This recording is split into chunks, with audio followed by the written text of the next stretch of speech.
Welcome to Strange Darkness Radio, where we take you on a journey into the unknown and explore the darkest corners of the human experience. I'm Sky, the AI voice of the show, and I'm excited to introduce your hosts, Bobby Washington and Carolyn Gray. Together, they will be your guides through the eerie and unsettling tales that lurk in the shadows. From ghosts and hauntings to cryptids and extraterrestrials, we cover it all. So, get comfortable, turn down the lights, and prepare yourself for a journey into the macabre. It's time for Strange Darkness Radio.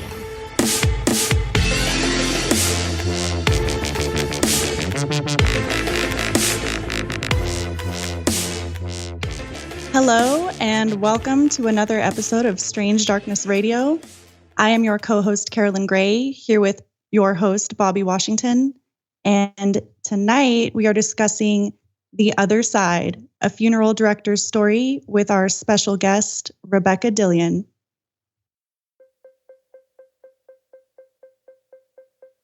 Welcome to another episode of Strange Darkness Radio.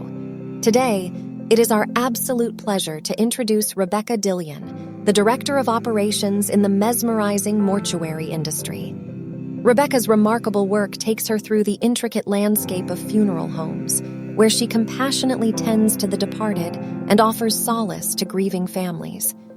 But what truly ignites our curiosity is the prospect of encountering otherworldly phenomena within this spiritual realm. With her hands-on experience in preparing bodies for viewings and overseeing the operations of 3 funeral homes, Rebekah possesses a unique perspective that allows her to delve into the realm of ghostly presences. Or does she? Some individuals possess an extraordinary ability to shield themselves from such encounters, making them ideal candidates for this extraordinary line of work. Today, we shall unravel the enigma surrounding Rebekah's connection.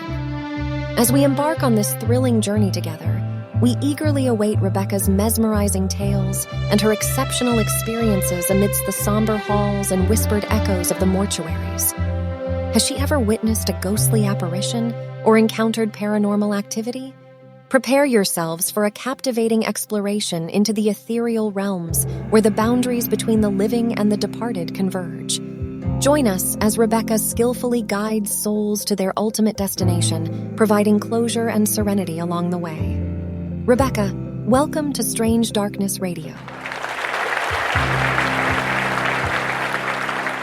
Welcome, Rebekah. Thank you. Yes, Rebekah, tell us a little bit about yourself and how you got into this particular line of work. Well, it's definitely not something I ever thought I would be doing ever. But I had been recently moved back to my hometown, and my sister was working at a brand new funeral home, kind of like a startup funeral home, privately owned in that town. And they were looking for help for removals, so night removals. And that's basically where when somebody passes away, we dispatch staff, they go out and pick them up and bring them back. So it's kind of an on-call type position. And I thought I could use the extra money and why not do something with my sister? And so I jumped on board with that. And after a few months of doing that, they offered me a full-time position in the office. And basically the rest is history. That was in 2013. So I'm going into my 10th year of being in the industry now. Yeah. That's remarkable. So you didn't plan to get into this field. You didn't go to school for it. It was kind of just a coincidence. No. Correct. Yes. Yeah. Interesting. So when you took the on-call, job, was it just to place the calls for drivers to go pick up, or were you actually a part of that, pickup process? Right. No, I was actually a part of the removal team. So being that I would get up out of bed in the middle of the night, go to the place where the person has passed, whether it's a hospital, a care facility, a residence, and remove them from that place and take them back to the mortuary. Oh, wow. That's interesting. So what exactly does that entail? What's the process of that? So basically, there's no timeline for death. It happens at any time of the day, regardless of the day. It doesn't discriminate. So basically, if somebody were to pass away, for example, let's say at a hospital, the family will have to choose a mortuary in that area to come and pick up their loved one. And if they picked our mortuary, the nurse or the facilitator from the hospital would contact our on-call phone number, and then we would be dispatched out. So my phone would ring in the middle of the night. I would wake up, have to gather myself, get in my car, drive to the mortuary, pick up a van, and then drive to the hospital or the place of passing, and then kind of go through the motions of removing the person and bringing them back to the mortuary. Wow, that's amazing. Just because in knowing you, throughout all these years, might have been decade attached to that, but Right. to know that that's something that you're even capable of doing is incredible to me. So I just have to say. So I didn't know I was capable of it either, to be honest. And to be honest, if it wasn't for my sister, who's my older sister and somebody I've always looked up to, if it wasn't for her, I probably never would have done it. But because I had her to guide me and I trusted her, it kind of became easy, if that makes sense. yeah. Go ahead, Carolyn. You had a question? Just so you're the one who actually picks them up, wheels them out on the gurney, loads them Yes. up? Or, I mean, you do all of that by yourself? We have. It depends. It depends on where the person has passed away. So if it's like at a hospital or a care facility, a care home, a senior citizen home, the staff is usually there to help you transport the patient from the bed to the gurney or the cot. We call it a cot. And then I would transport it and, get it into the van. But if it's at a residence, like somebody's home, then we always send two people. You don't ever want to show up to somebody's home without backup, so to speak. So there's two people that go in and do the removal, and you don't really ever expect the family to have to help you move their loved one. You know what I mean? So, right. Imagine that could be traumatizing. For sure. I mean, it could be. We try always to make it as seamless as possible. And we kind of go over with the family what's about to take place. We're going to move, your loved one from their bed over to the cot, cover them with the cot cover and bring them into the van. And almost always we ask them if they want to leave the room so they don't have to be there to witness that. Oh, that's, like I said, that's incredible. Just the whole process. And for you guys who do that type of work, to me is just, I guess God sent in the sense of, you have to have the fortitude. And I mean, how do you situate in your mind, not envisioning yourself in these situations, whether it's, the process of picking up a body, the process of working on one, or just, from the casket standpoint, being inside the casket, not seeing your own mortality in that situation or those situations?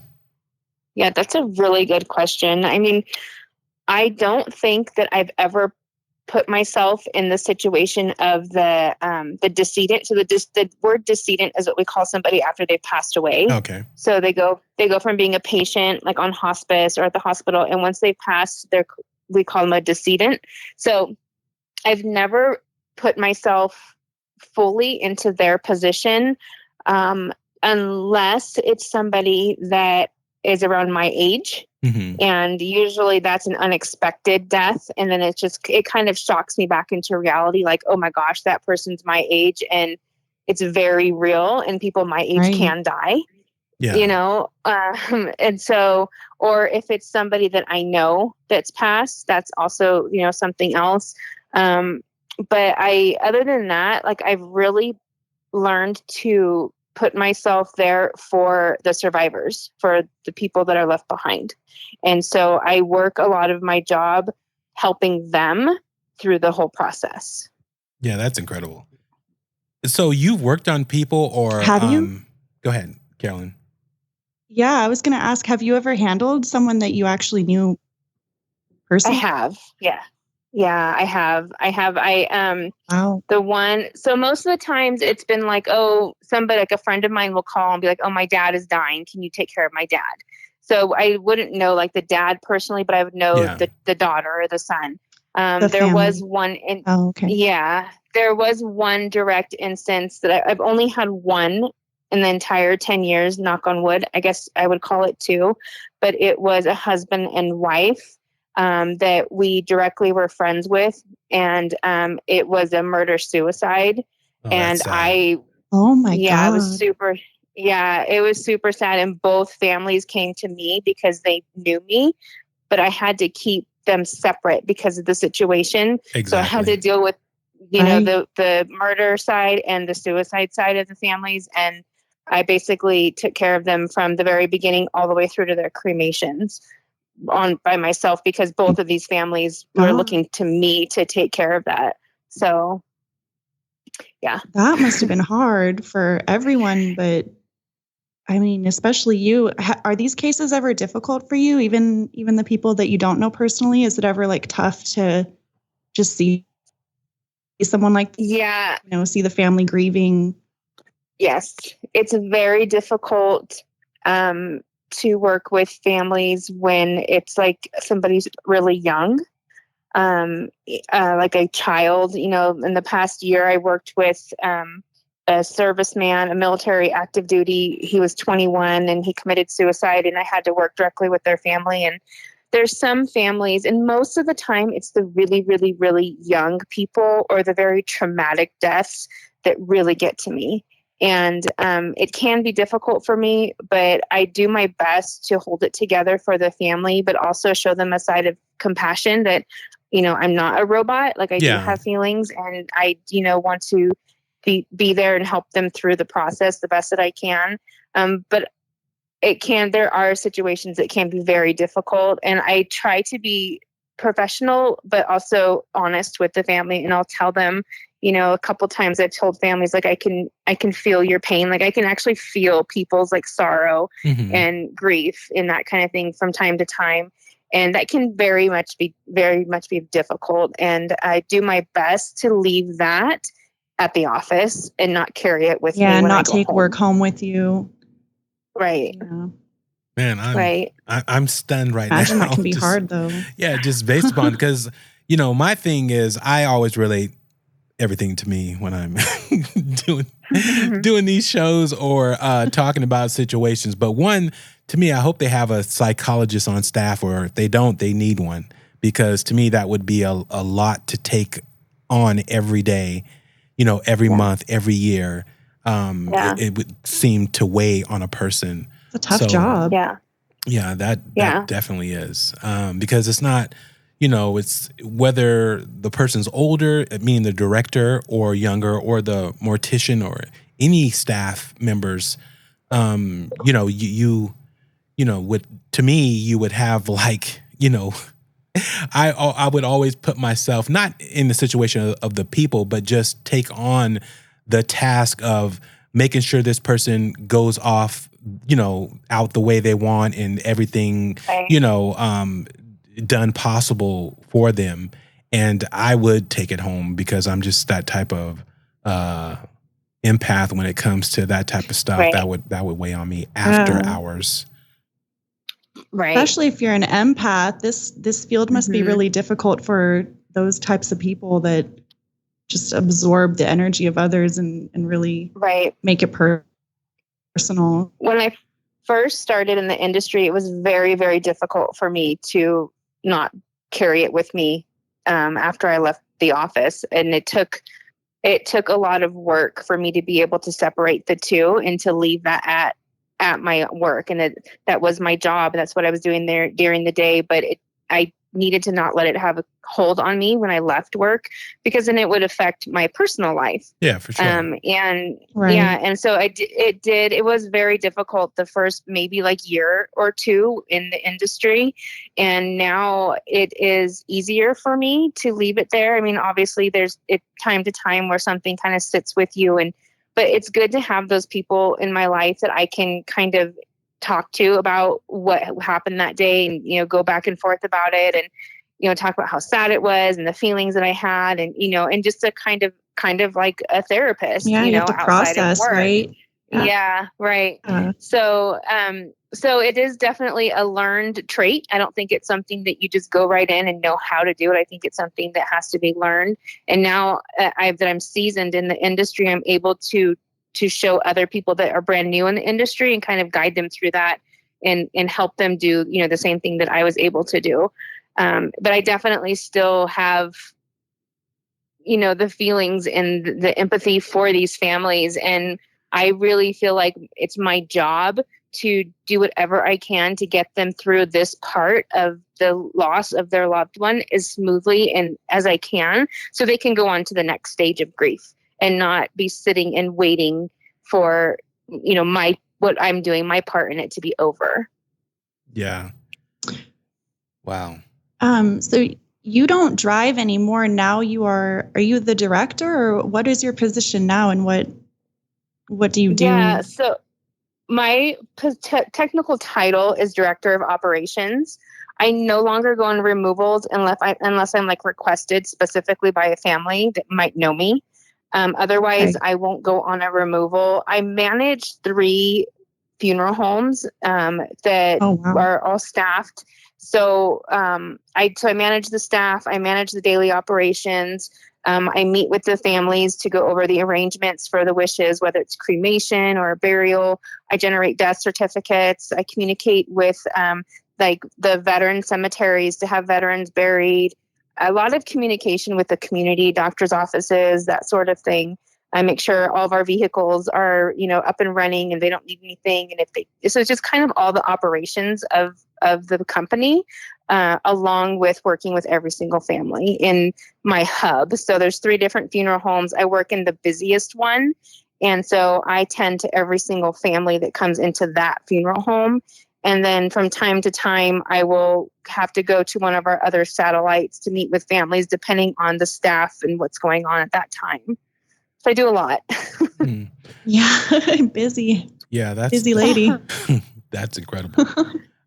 So I have a couple questions. As far as like, in dealing with the people, that you guys have to, shepherd on to the next life.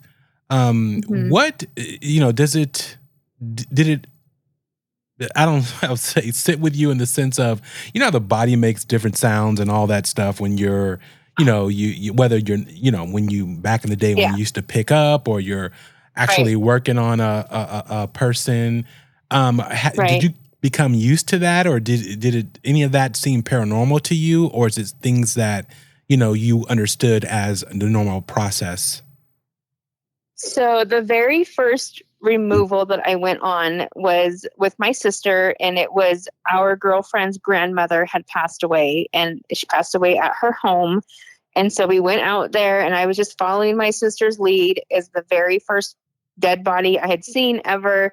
And we were getting ready to transition her from the bed over to the cot, and her arm fell and grazed my leg. And I didn't see this happen. I just felt it. Yeah. And I kind of like jumped back, and it took me a minute to be like, her arm just fell. It wasn't, she wasn't reaching out to touch me, but her arm just fell. But I had to like go through all of these thoughts in a really quick time frame to get myself to where not to freak out. Yeah. Not panic in front of the family members. I would have passed out, just for the record. Oh my God, I would have screamed. Say most of the, like, there's definitely like there can be some like different sounds from the decedent after they pass, but most of these things happen right after they pass. So once we get them back into the funeral home, we don't see a lot of that there. Oh, okay. It's mostly it's going to be at the place of where they passed. And especially if it was, within just an hour or so, and then you go out and move the body, and then there's exhaling and, stuff like that still can happen. So, but yeah, that first one definitely it got me right into right away. I was like, oh gosh. And I was like, oh wait, it's nothing. It's just the arm just kind of fell because we're moving her. And I very quickly had to start telling myself that these people that I'm looking at that have passed away, that their person is no longer there, like that, and it's just an empty cavity. Yeah, like a shell. Right. Yes, that used to hold the person. So once I started kind of telling myself that, it was a lot easier to not freak out every single time I went out and removed somebody. So That is Yeah. that, like I said, for some reason, my paranoia, when it comes to death, is actually leaving my body behind for someone to Oh, take care of. That I don't know why that wow. is, but it just is. And in Yeah. the sense of I'm That's going funny. to interact with someone who I've never met, who I Right. can never meet, and they're Right. actually the last person to actually, whether it's physically touch me or Right. be intimate, as far as whether it's putting on clothes for the Right. whatever the service is. And to Mhm. me, Yeah, washing it's just, you. yeah, exactly, the whole Yeah. process is just So I just want to be able to walk into a machine and and there's nothing left, and that's it. To where it's like, okay, yeah, I'm like, 85, you can barely move, let me be out. But I don't know, that's just my crazy thing, is leaving my body behind. Because I'm Right. so used to taking care of things and people and myself. It's so that is a step that I have no control of. And Right. so that's very interesting. Very interesting. Right. I have never Yeah. even It. thought of that. That's so funny. Like, it's just not something I've ever thought about. Because you're not there Right. Well, anymore. Once you're exactly. gone, you're Yeah, I cares. don't Yeah. know. I've You just always don't know. Yeah, I've Yeah. always had that thought. It's You something, don't know what's even gonna being young, I don't know why I've had that, but it's just you know, that fact of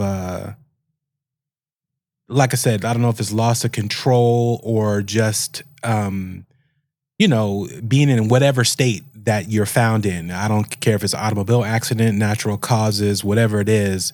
And anyways, but again, that's just my crazy phobia That's funny. that I have. And in finding out what Rebekah does, I was like, oh, I have to talk to her because, like I said, this is one of my pet peeves that, again, everybody has to do this. Everybody has to go through this process, Yeah. unfortunately. And, and so I was like, it'd be a good idea to, talk to Rebekah about this situation. You need to know all the steps. No, What's gonna I happen. don't trust. I don't.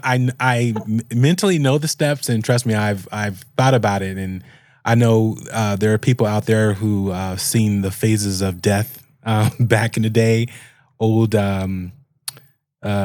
movie that's supposed to have real life situations, and they show like Mm. the whole autopsy and you know this is the whole process of taking care of a body. Preparations. Yeah, yeah, Yeah. all that good stuff. Well, I think too, I don't know, like media and movies and entertainment, like it kind of has it a little bit obviously over dramatic. Yeah, And not every person that dies gets an autopsy.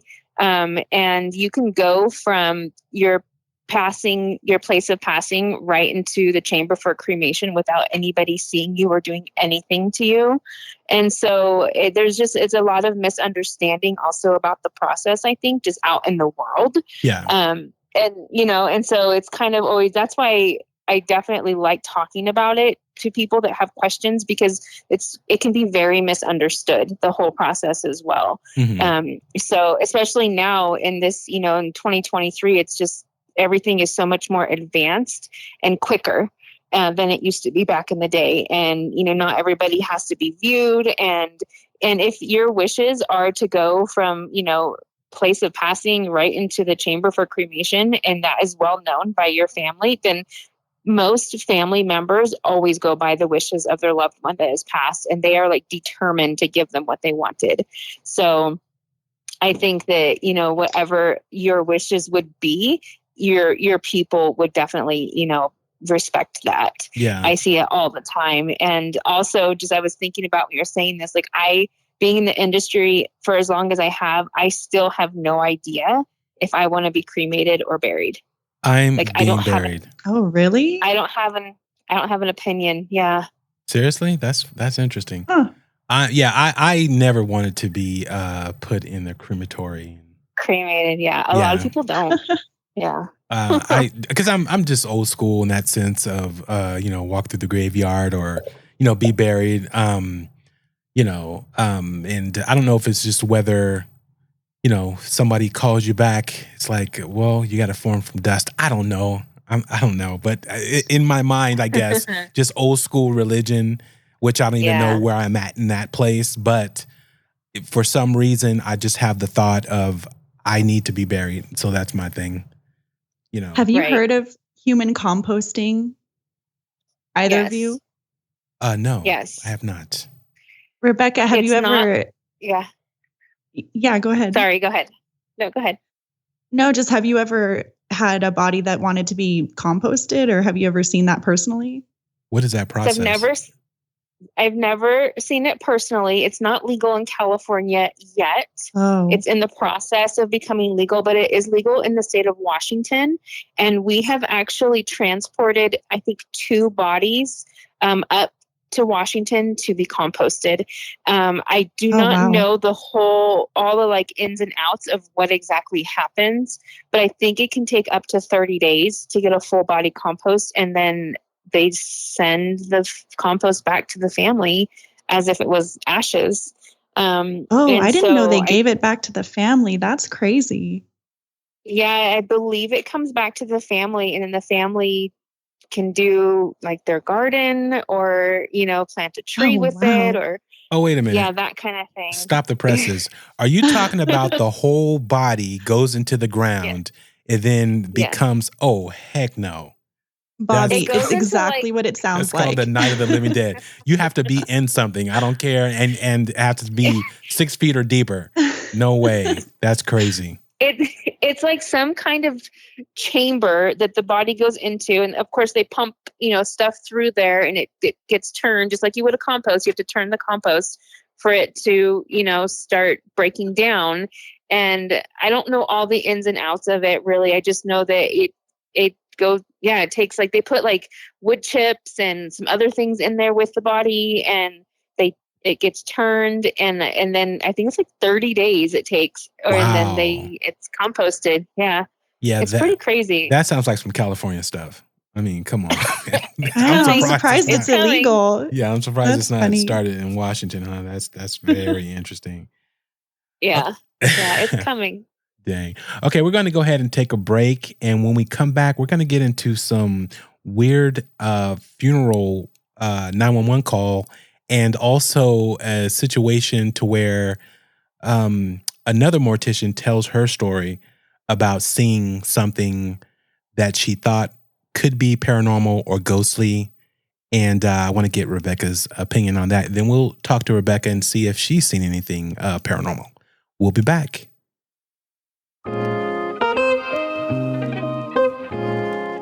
Thanks for listening to Strange Darkness Radio. We value your thoughts and opinions, and we want you to be a part of our show. You can call our Strange Darkness Radio hotline at 916-741-3032 or email us at strangedarknessradio@gmail.com to share your stories or ideas.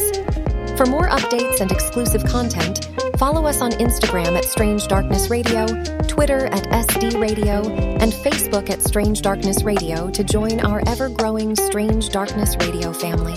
Stay connected with us, and together let's keep the mystery alive. Now back to the show.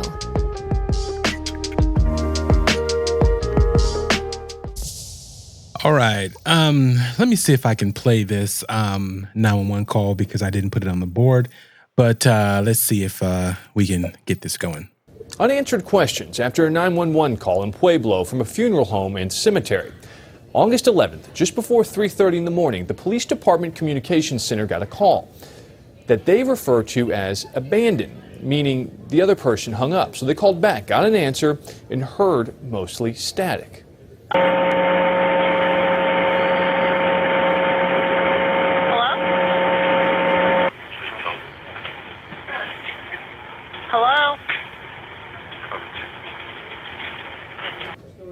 An officer was sent out to check out the funeral home and cemetery and says it was locked up and dark with no one in sight.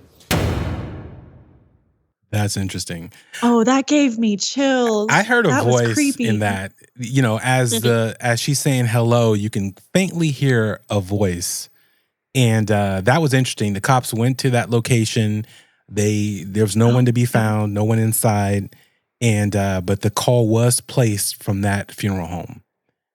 So, so yeah, that was interesting. That was creepy. Have you ever had anything like that happen, Rebekah? I have not. No alarms going off in any places, and we don't know who set them off or anything like that. Any doors opening or No. lights flickering or? No, I mean, not on my watch. Of course, I'm 9 to 5 as well. Oh, okay. So I mean, our building alarms go off, but usually it's because we sent them off on accident, like going in and out and that kind of thing. But no, I've never. That was going to be my question, and you answered it, Bobby. Like, did they say the call came directly from the funeral home itself, or because when we leave for the night, for example, our calls roll over to an answering service, so they don't get the phone directly in the office doesn't ring. Mm-hmm. So it gets rolled over to an answering service, or like some other funeral homes, the phones get transferred to somebody's cell phone. So the phone in the office isn't actually ringing after hours. Okay, got it. So that's why, yeah. Yeah, It this was call actually came a call from the funeral home to 911, right? Yes, Right. That's correct. That's what it was. Yep. Yeah. So, which is very creepy. So, Right. so Rebekah, has anything paranormal now in the sense of this? Okay. Now you said the bodies make certain type of sounds when you're picking it up, possibly, and it's in a time. It's a time thing, meaning Right. when when the person is first deceased, however many hours before the body settles, just things, fluids, depending on the state of the body, also actually. As far as whether the body is bloated, depending on how the situation is, for the most part. Right. So when you guys get the body back, have you ever experienced anything that you couldn't explain, or you explained away because you're thinking like, well, that's just, the normal sounds that it could possibly make, or the person can possibly make? No, I have not experienced any of that. And I have always very much just been, this is my job, and it's my job to move this person from point A to point B. Mm-hmm. And, and I've never been afraid, and I've never been hyper aware at the same time, like of something that potentially could happen. I've been in the funeral homes in the middle of the night by myself, and I've never been afraid or of anything. So I think that the initial thing where the lady's arm dropped and brushed my leg, that was like the most freaked out I've ever been of a dead body. Mm-hmm. But I haven't experienced anything personally. I have had coworkers tell me stuff that have happened in the buildings, in the middle of the night, or when they were there, or some even in the middle of the day. But I have not experienced anything like that myself. Okay. Well, can you tell us one of those stories? And then I'm going to tell you a story about a location that we worked together where we had, the company bought the lot, I believe, and it came with a funeral home at this particular location that we worked at together. And I have a story about that, which is very interesting. Oh, you remember okay. You remember the place, right? No, wait, no, you have to refresh me. Was I still there? Yeah, Alhambra and Stockton. And it was the blood source. And it was we called it, what did we call it? Our meeting area when we did our meetings into that that was a funeral home, right? I had no idea. Are you serious? All this time, the dividers, the floor drain on the floor in the back room. Well, Are you now serious? it makes sense. Wow. I had no idea. Yes, that was I a had no funeral home. idea. I worked there for 12 years. Yeah, the guards hated going in there because they have to do that check, and go through the building and all that. They used to hate going in there. And we played some tricks on a couple of security guards. but yeah, so yeah, I can't believe you didn't know that. Yeah, the big old divide. What did you think it was, like a church setup? Because it was half the big dividers that cut off half the room, and then the little pulpit area and all that stuff. No, that's well, now it makes a little bit more sense. Yeah. I don't know, just accepted it for what it was. You're well, no. Yeah. This is the outside building. It was like a pinkish color. It was not the annex. annex. Yes, It the was annex. the annex. Yes. Yes. Okay. I did know that was a funeral home. Okay. Yes, the annex. I was trying to picture inside like hospital services. Oh, area no. and all the things in Not the there. warehouse, not the front. No, the I annex. did know that. Yes. I did know that. Yes. Okay. The annex. But I could. Okay. Now that you said that, Yeah. I'm totally. And you said pink building. I was like, oh yeah, that was a separate building. Yeah, exactly. That's right. Interesting. Huh. But let's Okay. let's hear your stories and I'll get into that one. So the one that pops directly into my mind is we have a funeral home, and above the funeral home is an apartment. And the apartment has been used, like the old owners used to like live here before, live in the apartment, and they moved on and got a house. And so the apartment just always was kind of stayed workable and usable for staff that may need to stay, overnight, or they don't have transportation, whatever. Like the apartment is used often. It's used by the family members that want to come and stay. And this funeral home is in a very touristy area in California. So staff members will use the apartment to come and like be a part of, the area for the weekend. And I've had multiple people tell me that in the apartment, it's a 1-bedroom, but in the doorway of the bedroom in the middle of the night, they'll wake up and they'll see a lady in white standing in the doorway. And No way. I have stayed in this apartment many, many, many times, and I've never experienced that. My sister stayed here with me one time, and she told me later on that she doesn't feel anything. She's the opposite of I am. Like she can feel if there's something there, something amiss, something may have happened, maybe somebody's spirit is still lingering. She can very much feel all those things, but I do not. Mm-hmm. And in this apartment that we stayed at, she mentioned to me, she said, I can feel something in this apartment. And I had already known about the lady in white, and I never told her. And I said, well, where is it in the apartment that you feel, that something is present? And she said, well, it's in the bedroom. And so I know that she may not have even seen the lady in white, but that she can definitely feel her presence. And I don't doubt it at all. I just know that it's not something that I'm accustomed to seeing, if that makes sense. So that is in one of the funeral homes. There's another funeral home where there was a lady who, they're all ladies, which is interesting, would hang out in the bathroom of that funeral home, and multiple people would see her and describe her the exact same way, just in the middle of the day, or they'll hear something and then it'll be from that bathroom specifically, and they won't see her, but they'll hear something. But it's just interesting because it does happen, and I fully believe it. I just unfortunately haven't had the opportunity or the pleasure to witness it myself. I don't know about the pleasure. Only because every story I've heard has never been anything like threatening or scary. Yeah. It's always just been, we saw somebody or I saw somebody, and, and that was it. Like I have yet to hear of something that where like it ran somebody off because it like scared the crap out of them or something. But I happen to be staying in that apartment right now.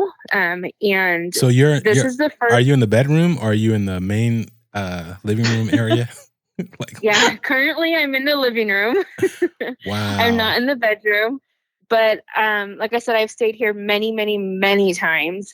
And right now I'm staying here because my air conditioner at my place is out. And like you guys were mentioning at the beginning, it is 100,000 degrees right now in California. Yes. So I came here to stay, and we have it's a very old building. This building has been here, I think, since like the 1940s. So it's very old.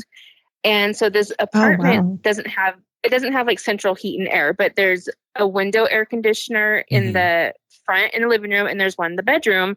And I went into the bedroom the other morning, and I noticed that where it would normally say like what the temperature is, like, 68 degrees, 72 degrees, it said 00.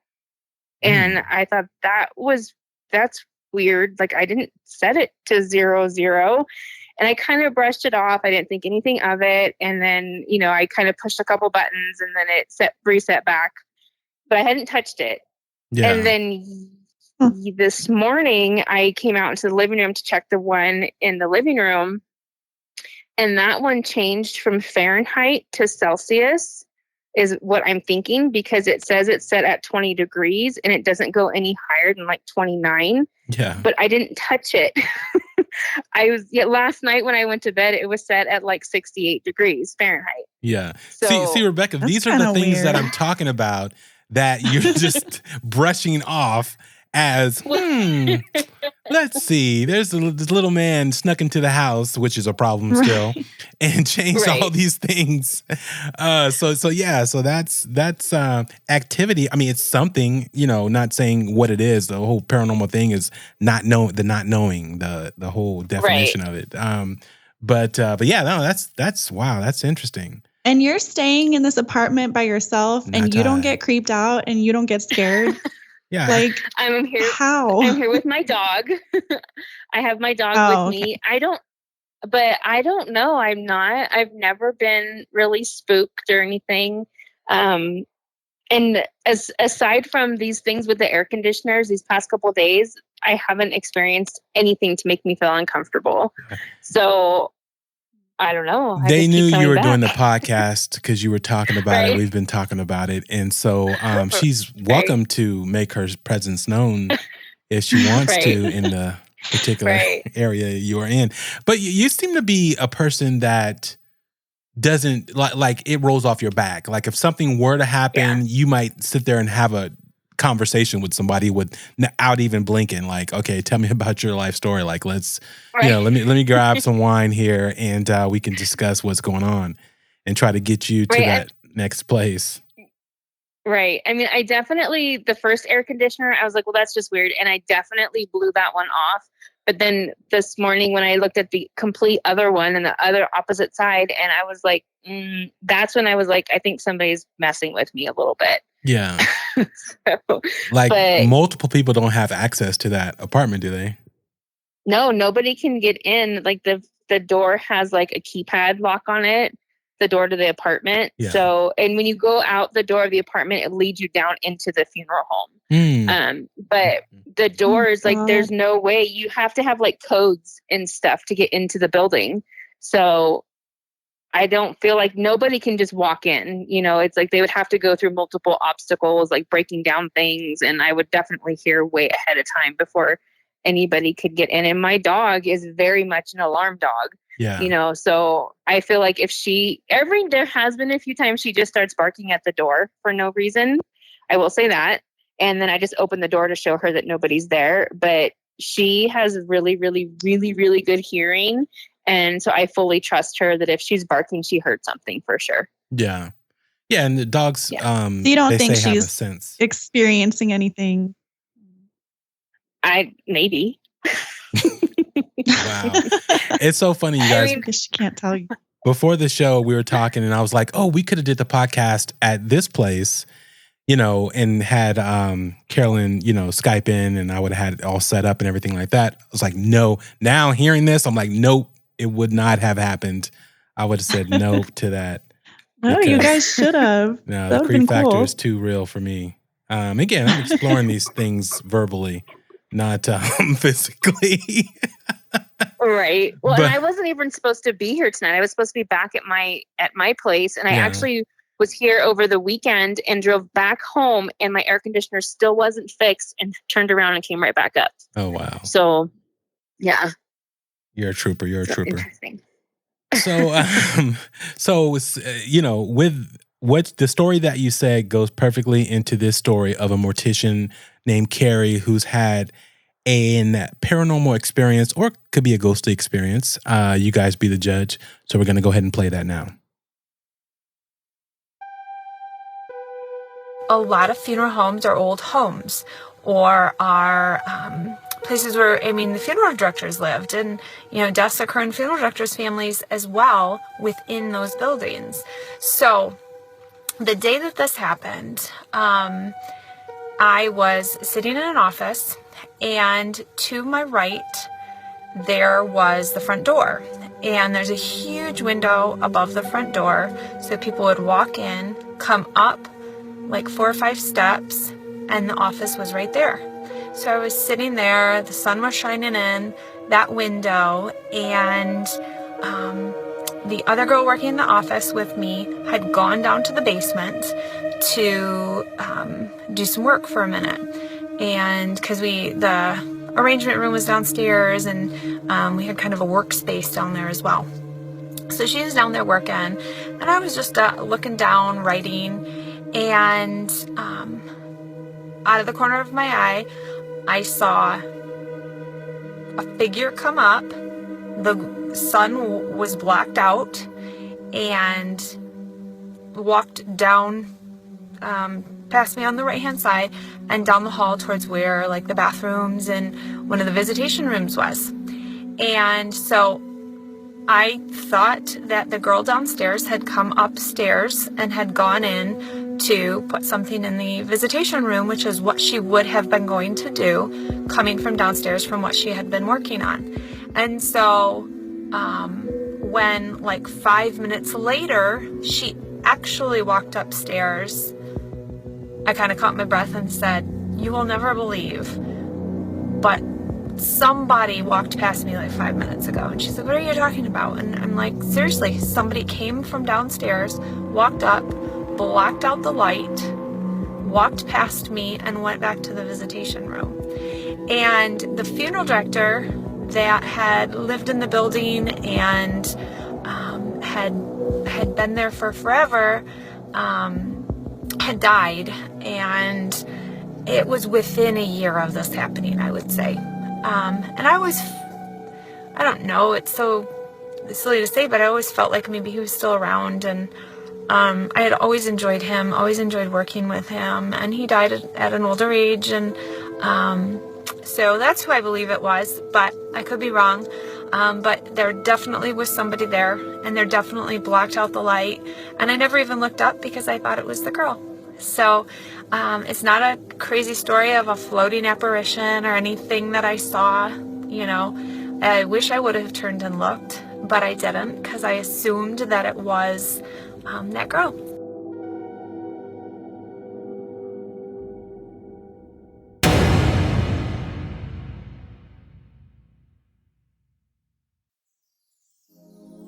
Attention podcasters, are you ready to unlock the full potential of your audio recordings? Look no further than GIK Acoustics, now proudly affiliated with Strange Darkness Radio. Introducing the ultimate solution for impeccable sound quality on your podcast or studio, brought to you by GIK Acoustics in partnership with Strange Darkness Radio. Say goodbye to unwanted background noise and hello to a professional audio experience. With GIK Acoustics, you can ensure that every word you speak resonates with clarity and power. Their expertly designed sound panels, bass traps, and diffusers are meticulously crafted to create an acoustic environment that captivates your audience like never before. Visit our affiliate link on our Facebook fan page or find it in our show notes to access this exclusive collaboration. By harnessing the power of GIK Acoustics in partnership with Strange Darkness Radio, you can unlock a world of acoustic excellence for your podcast. GIK Acoustics in partnership with Strange Darkness Radio. Embrace the darkness and let your voice shine. Now let's get back to Strange Darkness Radio. That was by Carrie Northey. Hope I'm saying her last name correct. Yeah, it's very interesting story because it kind of sounds like yours in the sense of having a place that people stay at or can possibly live at along that's adjacent to the actual funeral home, and not thinking about the people who actually live in these spaces that have passed on that, for whatever reason, whether they like the process of what they do. You know how they say things repeat and you keep repeating the same thing. You get ready for work, you go downstairs, you do the whole process and you come back up and you hear those same sounds, and it's just the person going through their day-to-day things that you just can't see. So that's interesting. I really feel like, so I believe I believe what she saw was real, because I feel like spirits of people will linger from where they pass. Mm-hmm. And that's just kind of my own opinion. People don't usually pass at the funeral home. Exactly. But like that's true. if this man like was living, if he had the house next to or above or on the side or connected to the funeral home, that makes complete sense to me. Like, I feel like she probably hit the nail on the head, and that probably was, the old guy she had worked with for all those years, especially if he had been living there. Because also I feel like if somebody has established something and that was like his legacy, that funeral home, he doesn't want to leave it. Yeah. So I could definitely see that being something for real. Yeah, and I can see it even from the side of how my phobia is, to where I'm looking at my body being processed and whatever else, because I'm like, so like, watching over myself to say, suffices to say, to be like, okay, are they taking care of me? Are they doing this right? Are they, Right. I can see myself doing that if I'm capable, opposed to just haunting the funeral home. Yeah, exactly. No. Making sure Well, they're taking not care of you. haunting. I'm observing and watching Just and being making there. sure exactly they're not dropping me on the floor or something. No, I'm just joking. I can tell you this. There have been times when because I have done everything from picking the person up all the way through doing their cremation, processing the cremation down, like everything. I've done beginning to end. And I can tell you that there have been times when I know that this person that I am trying to process in one way or another does not want to cooperate. Oh, And that's interesting. there has been a few times where I've gotten frustrated with and it's like from the beginning, like from picking them up, like something went wrong, something happened, working with the doctor's office or the coroner's office, like there's a delay, something unusual happens in the administrative side of it. And then all the way through to the cremation. I mean, I've had cases like that where I'm just like, come on, dude, like work with me because see, I need to, Here's the thing, Rebekah. The person is really saying I was killed, and the guy just signed off the death certificate, never did an autopsy, and I'm trying to get you to stop this process. Right, investigate. Oh, man. I can tell Things you like that. The one guy that stands out was a suicide. Oh, wow. And it was the most difficult from, like I said, the beginning all the way through to the end, getting this guy cremated and put into the urn and ready for the family. Like, it was just very, to me, I was like talking to him. I'm like, you got to help me out. So I'm by myself, trying to do like everything that could have gone wrong went wrong with this case. And in all of my years of working, I've never dropped a body. I've never let a body accidentally fall on the floor. And I'm telling you, this man was all of the things, all the way through to the cremation, even being like something I'd never dealt with before. Wow, that's interesting. Yeah. And that was the most extreme one I had. There have been other ones, but that was the most extreme one I've had. And I was like, dude, come on, help me out here. Yeah, I'm trying to do my job. Exactly.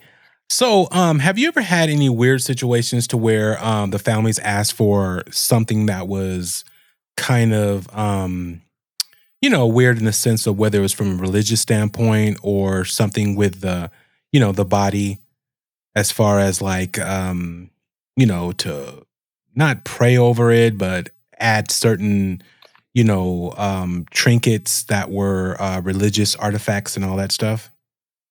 Yeah, there's been quite a few families that I've worked with where you go and pick up the body and they have coins over their eyes already. Oh, I thought that was in the Dark Ages when they did the whole coin thing. Because there's a reason why they do the coins. I forgot. I can't think of it right now. It's to pay the ferryman on the river of death, right? There it goes. To get to the other side. Yeah.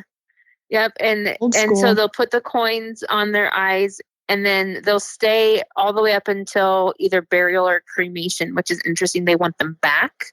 There is also families that don't want their person picked up for 3 days. So they keep them at home on dry ice for the first 3 days. Like, they cannot be cremated or buried for the first 3 days after passing. And then there's also the other side of that to where they need to be in the ground as soon as possible. I mean, we're talking like within 24 hours, which is pretty much impossible in this day and age just because of the steps we have to legally take before we can put somebody in the ground. Exactly. And there are also religions where the same idea as the coins, people will bring actual cash and put cash in these caskets with their loved one and to be buried, so they have money on the other side to do what they might need to do with it. So the cash one to me is very interesting because, I mean, that's money that can be used on this side to me, but they have this belief that they're going to need it, and so they will do even their flower arrangements with money incorporated into these flower arrangements. So, I've never heard of that. That's interesting. Yeah, there's like all like thousands of dollars in like flower arrangements at these funerals. It's very interesting. Man, that's wow. Hopefully it's not thousands upon thousands of dollars. It just seems like a lot because it's probably like dollar bills, but still, it just seems like, a lot. But each to their own, and we respect everybody and their wishes and whatever they want to do. We do our best to accommodate, for their family and their loved one that's passed. So that is interesting. Okay, well, we have one more story, and it's a long story, so you guys have to bear with me with this. It's very long, and the whole thing about this is it's an intriguing story. It's a story that I got from Reddit. It's a very popular story. It's been used a lot, but I find it very interesting for this particular segment on the topic that we're speaking of.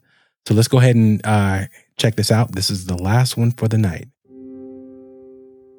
Christmas Eve in the land of the dead. It was Christmas Eve, and I was working in the embalming room of a funeral home. The embalming room was everything the cop shows your grandparents watch conditioned you to think it was. A cold, utilitarian space with puke green tiles on the walls, tiles on the floor, and harsh fluorescent lighting. A row of freezers were to one side, and an office area lay to the other. In the middle was a metal table where the magic happened. A large man with marble blue skin and a distended stomach was laid out like a Thanksgiving turkey in hell, a thin white sheet covering his privates. Christmas music drifted from an ancient transistor radio on a high shelf, and snow filled the sole window. Death never takes a break, and neither did I. I was in that morbid little room on the 4th, my birthday, and yes, Christmas. It was easy to lose track of time and your own sanity, so I tried to keep things festive. Aside from my gloves and apron, I wore a jaunty Santa hat with a palm that would hit me in the face if I turned my head too fast. That night, I was alone save for a body in the viewing room across the hall, and of course, my current patient. The body in the viewing room was that of a youngish man in his mid-40s named Mr. Erickson, who died of a brain aneurysm. He was sitting down to dinner with his family when it hit. One minute, he was laughing and planning Christmas for his kids. The next, he was face down in his mashed potatoes, and everyone was crying. That's how quick death happens sometimes. I hope I don't sound callous, but maybe I kind of am. You have to be in order to do this job. When they wheel in dead toddlers still in their Spider-Man PJs, you can't go to pieces. And you always focus on the little things if you aren't careful. One time, this little boy came in and he had a temporary tattoo of SpongeBob on his arm. You remember putting those stupid things on? You wet the sticker, hold it on, and then take it off? Such a wholesome image. And here the kid was dead. I don't know. Maybe if I was a better writer, I'd be able to articulate why that sort of thing disturbs me. Since I have to say something, I'll say this. Kids shouldn't die. They shouldn't, but they do, and someone has to take care of their bodies. Anyway, I was nodding along to Winter Wonderland Asterisk and draining Mr. Thompson's blood when a loud crash rang through the empty building. I jumped a foot and inadvertently yanked the nozzle out of Mr. Thompson's abdomen. I fell back a step and bumped onto the machine, a sort of vacuum. Wouldn't you know, it tipped over and the top came off. Blood swept across the floor like the Red Sea closing on Pharaoh's army. and the nozzle fell from my hand, clattering to the table. "God damn it," I said through my teeth. There was a drain in the middle of the floor, so cleanup wouldn't be that bad. But still, I was so worried about the mess I had made that it wasn't until I was filling the mop bucket from the slop sink when it hit me. Wait a minute, wasn't there a loud noise? I looked at the closed door with a foreboding feeling. I cut the sink and listened, but heard nothing. It was probably one of the coffins in the showroom. A few were propped upright like those pics you saw from the Old West.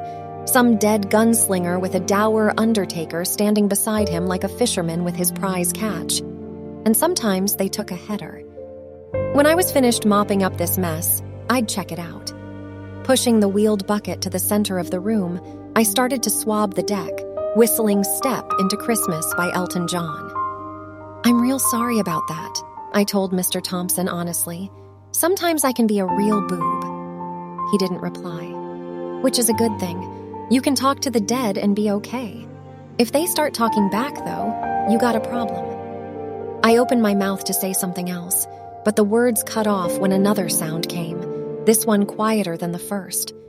For a second, I wasn't sure that I had heard it at all. Then it repeated, a soft, scraping sort of noise like sandpaper on a block of wood. I turned to the door, and as I did so, I realized what it was. Footsteps. My heart began to race. As if on cue, the light seeping in through the crack at the bottom of the door flickered, like something had passed in front of it. My heart dropped into the pit of my stomach and my hands tightened on the mop. Someone was here. My mind raced with 1,000 possibilities, each more terrible than the last. The funeral home wasn't in the best part of town, and crime had a way of, happening. Just recently, someone got faded 2 streets over, and a while back, some dude slid by a crack house with an AK and dumped a clip. I don't know why anyone would want to break into a funeral home, but hey, here we are. The shadow moved slowly, the hissing sound of its dragging footfalls so loud that I could hear them over the pounding of my own heart. I lifted the mop like a club and licked my lips. I started to call something, "Hey, buddy, I got a mop and I'm not afraid to use it," but that seemed really stupid, so I kept my mouth shut. The shadow passed by, and for a long time, nothing else happened. Then I heard the telltale clunk of the rear door at the end of the hall opening. I waited a little while after I heard it close again, then I tossed the mop aside and crept to the door. I pressed my ear to it and listened. Nothing. Sure that the danger had passed and that I absolutely wouldn't confront a junked-out burglar, I flung the door open and strode out into the hall like my name was John Wayne. "That's right, you better run." I swaggered over to the door and pushed it open. A cold blast of wet, wind-driven snow hit me in the face, and I choked. The building backed up to a parking lot, and on one side, a stand of trees separated it from a string of backyards open to each other. I spotted a dark figure shuffling away, but as soon as I had a bead on him, he disappeared into the trees. I looked around, and there, in the snow, was a single set of footprints leading away, slightly smeared as though the perp had been dragging a broken foot behind him. A nervous laugh welled up from my throat, and I shut the door. Coward. Come back and face me. I hurriedly shut and locked the door in case he decided to do just that. Better go see what he stole. The first place I went was to the showroom. Nothing was missing, and none of the coffins were upset. What did I hear then? In the next room over, I found it. A sleek pine casket lay on the floor of the viewing room, its hinges snapped and one of its 2 little doors standing open. Shit. Those things were expensive. Even worse, what kind of shape was the body in? I went over and moved the coffin. What body? Mr. Erickson, he of the brain aneurysm at dinner, was gone. I checked the whole room, even behind the door in case he was playing hide and seek. No go. He was nowhere to be found. I ran to the back door and threw it open.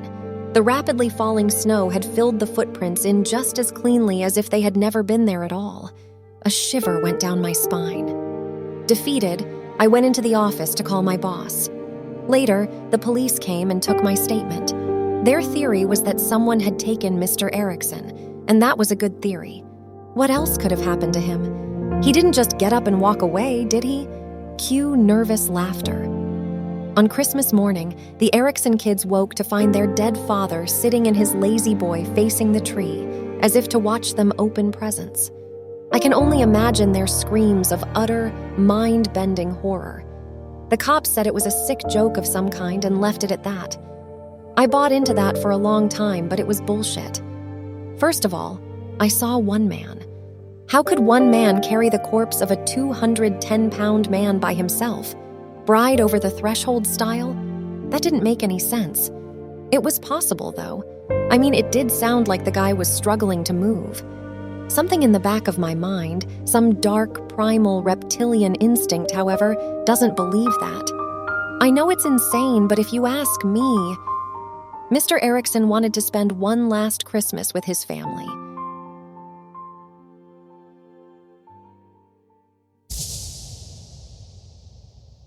That was creepy. Is that a true story? I don't know. It was on Reddit. It said it was true. So that is creepy. Guy's experience. It was a long story, but I thought it was really told well. And Sky, she did a great job on that one because great job, wild. Sky. I love the new AI. But yeah. So Rebekah, what did you think about that? I've never heard that before. Like I think you said earlier that we may have heard about it before, but I never heard that. I've never heard anything like that before. But I don't know. Like I don't have any like opinion one way or the other that that's just a made up feel good Christmas story. It totally can be made up, whatever. But it was very interesting and just intriguing. The whole process of him or whoever this person was telling that particular story. And and I think too, like also with like her saying, that she like fell back and she hit the machine, like she was completely stopped in doing what she was supposed to be doing. And so that's where I was like, that's interesting that, that happened. And then, now he's gone basically. So she didn't get to continue doing what she was supposed to be doing basically. Yeah, exactly. Or he. Yeah, I think it was some of the creepiest stories when I was researching this topic were actually cases where, they'd have a body brought to the funeral home and then they'd be starting their process or whatever. And suddenly the body would talk or it would sit upright and they would realize that this person had been pronounced dead, but they weren't actually dead. And I read several stories like that. Have you ever heard of anything like that?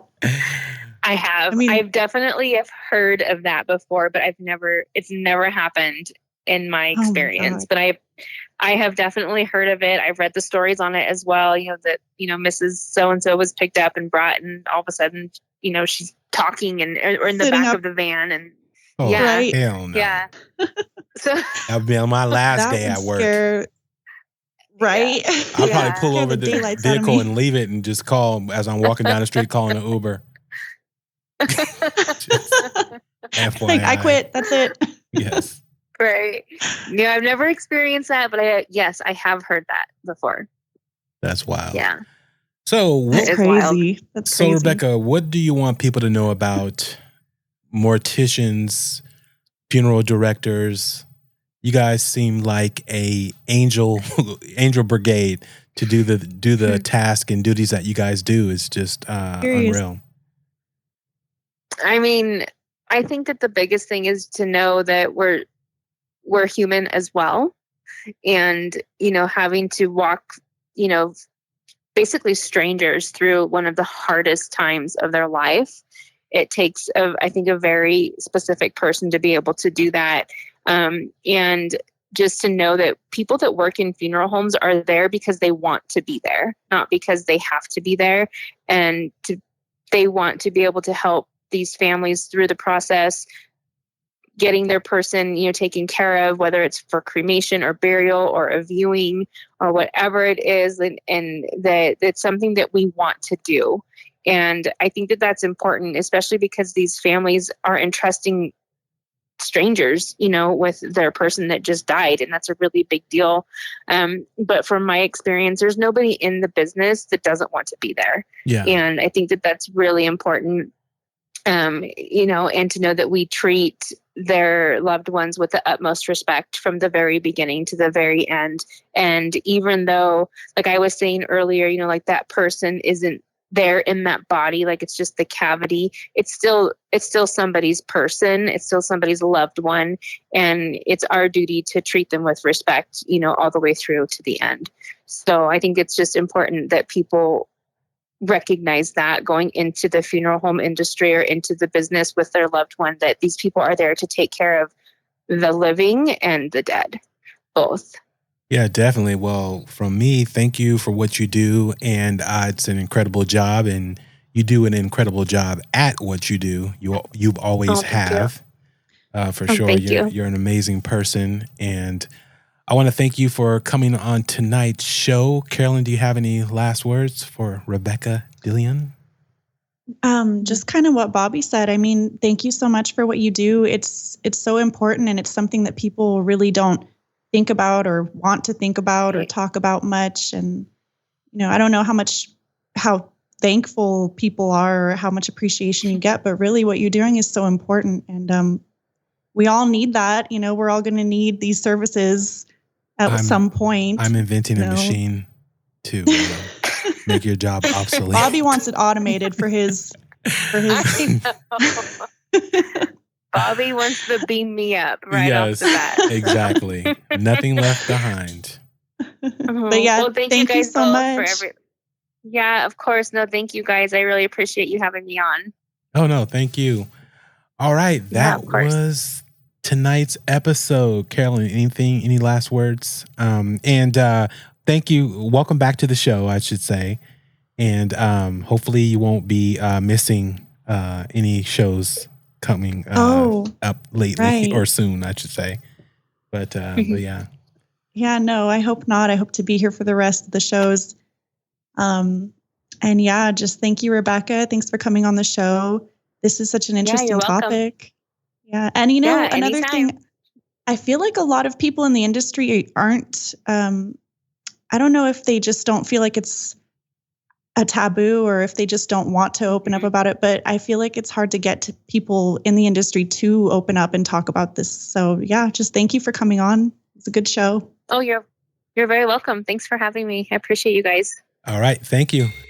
In this captivating bonus segment, Carolyn Gray engages in a compelling conversation with her father, Mr. Gray, as he shares an eerie story he heard from a funeral director, recounting spine-chilling encounters with paranormal activity at the funeral home. Okay, so remember when you told me that when you went to East Lawn to talk to the funeral director there, you told me that you asked him if he had ever seen a ghost, or you asked him something about ghosts. What did you ask him, and what did he say? Right. That was several years ago. I got to tell you, though, first off, that I've met a lot of people that claim to have seen ghosts or had paranormal experiences like that. I never have. So the stories I have are hearsay that I've heard from other people. But this funeral director that I spoke to, where my mom and dad are buried, he said, well, I asked him, hey, just kind of almost in jest, I was just making conversation. So, you get a lot of dead people coming through here and coming and going. Have you ever seen anything weird, like anything that you can't explain? Has anybody here experienced anything like that, like a ghost? And when I brought that up, his face changed and it became really pale. And it's like, I had just pressed a button that I shouldn't have, because he got very uncomfortable, and it seemed like something that he didn't want to really talk about.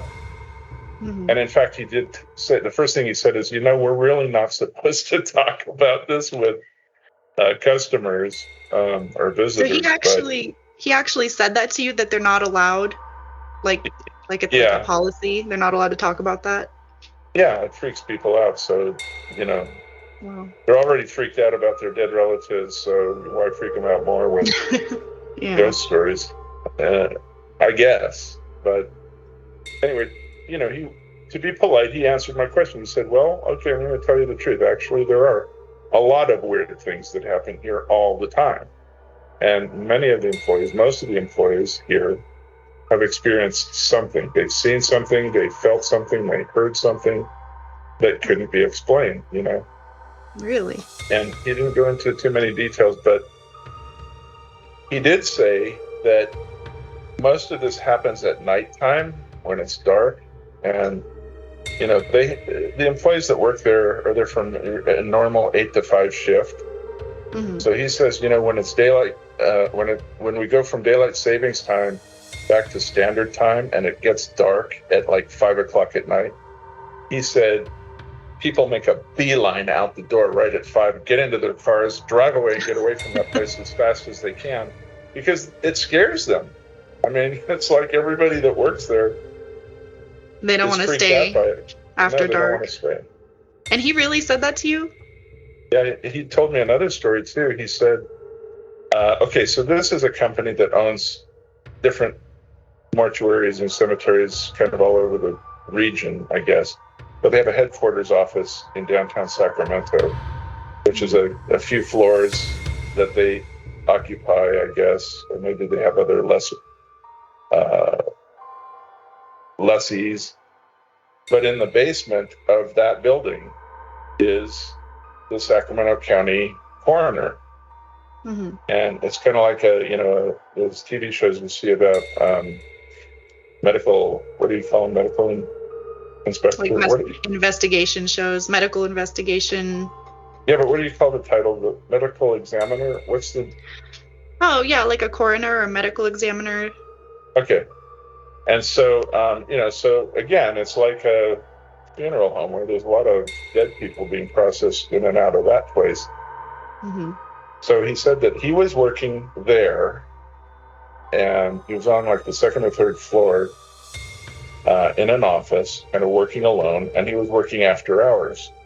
And he knew that there was only one other person in the building because everybody else had gone home. And that person would have been the primary security guard that kind of sat at the front desk in the lobby of the first floor. So he was a couple floors down. And so, no big deal, but he was working and he had to print some papers, some reports or whatever. And the copy room was outside his office, and you had to go down a corridor and down another corridor to get there. Mm-hmm. So he said that he printed some papers and he left, and because he was coming right back, he left the light on and he left the door open. Okay. So he came back, and to his surprise, the door was closed. It wasn't locked, but it was closed and the light was out. I thought, that's weird. I was sure that I left the light on and left the door open. So he sat back down, didn't think much of it, was doing his work, and then he had to print something again. So the same thing, but he said to himself, okay, this time I'm going to pay really close attention. I'm leaving the light on, and I'm definitely leaving the door open. Mm-hmm. Got his copies, came back, the lights were off and the door was closed. Oh my God, that's creepy. So he called the security guard, and let's say the guy's name was Joe. He said, Joe, have you been up here to do your rounds? I mean, did you come and close the office I'm working in? And he said, no, I haven't been up there in hours. And so they're the only two people in the building. Yeah. And they have surveillance to prove it. And, this happened. And so as soon as he was convinced that something weird was going on, he just gathered his papers, put them in his bag or his suitcase or his briefcase, and got out of there. He said he never worked late again. Yeah, I don't blame him. That same funeral home, if you want to hear one more, I did hear another weird one where I was visiting my mom's burial site. She was cremated, so her urn containing her ashes are in a mausoleum in a window that you can go in and visit. I was there during the day, and I came out, and there was this guy standing there who looked like he worked there. And because I'm curious and nosy and never mind my own business, I asked him, have you ever seen or experienced anything weird here? And he had an accent. I think he was Ukrainian. And he said, no, not really. So I thought, okay, that's good. That's good to know, actually. And so I was walking away, and he said, wait a minute, there was one thing, let me tell you. And I turned around, and he said, there was this one time that I had to, he's the guy that takes the backhoe and digs the graves to inter people, okay? Or that's one of his jobs. He's some kind of a groundskeeper. And he said that he was sent to go and exhume a coffin from a grave, and it was an old grave that belonged to an infant who had died. Okay, so it was buried there. And so he did that. He dug the grave up and removed the coffin and just kind of set it, on the side or whatever. And he was going to finish that later because it was his lunch break and or something, and he was going to take a break. So he sat down on one of the benches, he told me, and he was tired, and he kind of dozed off. And while he was in that in-between state of sleep and consciousness, kind of not quite fully asleep, but not really awake either, he said that he saw a woman walking toward him, and she seemed to be upset, and she was dressed in the costume of a nurse, but from decades ago, like the 1940s or 1950s or something. And she was walking right toward him, and she was carrying a dead infant in her arms. And when he realized what was going on, he kind of shook awake suddenly and abruptly, and shook his head, and the image left. It was gone. But he saw that, and it was right when he was involved in interfering with that child's grave. So who knows, maybe his own imagination or something. Did he tell you that he thought it was related to the grave he was digging up? He didn't seem like a guy that was too concerned about ghosts or spirits. Didn't believe in that stuff. He didn't seem to believe in it. He just kind of brushed it off as well. It's something that happened. Can't totally explain it, but he didn't think that there was any big deal about it. He just thought it was interesting to share that happened to him. That is interesting. I wonder, I'm sure you didn't ask or he didn't tell you, but it would have been interesting to check the dates on that grave to see if it was from that same time period, the 40s or 50s, from when the nurse was dressed from. Yeah, that would have been interesting, but we never, the conversation kind of ended, and I didn't want to press too much because really, when the people you talk to that work in that business, a lot of them don't really want to discuss it. They probably don't. Yeah, they probably don't want to think about that and get freaked out more. Yeah. Anyway, those are some of the stories I remember. Yeah, thanks for telling me. I really wanted to ask you about that because you kind of told me it a couple of years ago, just like as a passing comment, but I didn't really ask you about it and we didn't get into it. So. Yeah. But did the funeral director say anything else just besides that no one stays after dark? He's not allowed to talk about it. He didn't, and that one story from the coroner's office, he didn't have anything else? No, experiences? This was many years ago that I had that conversation. I think everything I've given you is pretty much everything that we talked about. Okay. So, all hearsay, secondhand. I didn't see any ghosts. And I've been after that cemetery quite a bit. I never saw a ghost, but I was always there during the day. So, Dad, that's the cemetery that I went with Jonathan at night, and a ghost screamed at me. It was at that cemetery, East Lawn on Greenback. Have I told you that story? Really haunted, it sounds like. Yeah, you told me that. I think it was a ghost. Jonathan thinks it was just a homeless guy or a crackhead or something, but I think it was a ghost. That's a more plausible explanation. No, it's not, because why would a crackhead be hanging out in a cemetery by themselves at night? I think it was a ghost. There's a lot of benches out there they can sleep on. That's true, and it's a safe place where they can go where no one's going to probably bother them. But And you know, right behind that cemetery is a pet cemetery. Shut up. No, it is. It's a cemetery. It's part of the same, company that owns that. Oh, actually, that's true. I've seen it back there. Yeah, Right. and I never saw any ghosts there either. Those are mostly canine dogs that, cops were really police attached to in their crews, and when they died, the cops wanted to give them a, kind of special burial for all the service to the public that they did. Some of those dogs die in the line of duty too. Military dogs too. There was kind of a famous story that happened. Yeah. In Sacramento, like a couple years ago, there was like a dog that died. I think it was probably just old. I don't think he died doing anything, but it was like a canine dog, cop dog. And I remember it was like a big news story in Sacramento. Well, a cop, the canine dog, they go around with them in their patrol car. That's their partner, Yeah. And a bond definitely forms between two cops that are partners on patrol. And those dogs are like cops. Yeah, they are. And you know what else? When you go to East Lawn, the very front part of it that you can see from Greenback when you're driving by, those are all cops. All of those graves are cops. And a lot of them died in the line of duty. They died young. Really?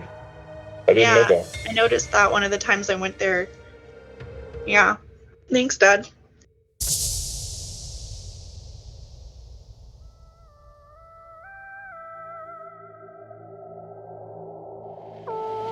Ethel, do you know where you are? My body. You have passed over. You died. No. Everything, my body, they took it. It's torn. What an excellent day for an exorcism.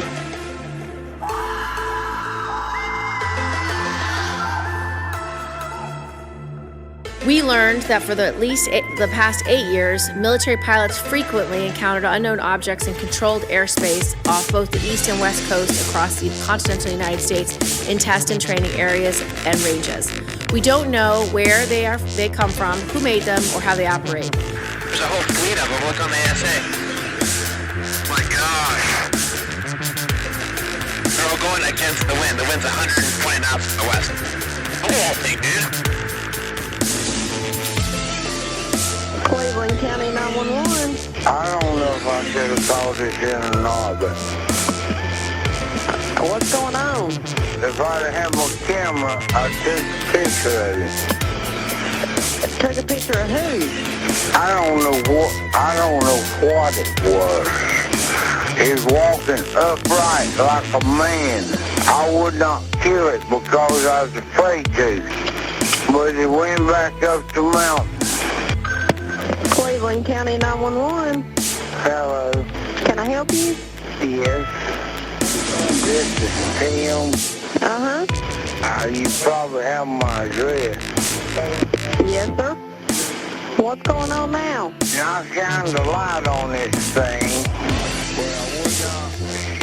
Okay, what did it look like? It looked like a giant ape with a man's face. But I was afraid to kill it. And it made a whistling sound. He was about 9-10 foot tall with real long arms.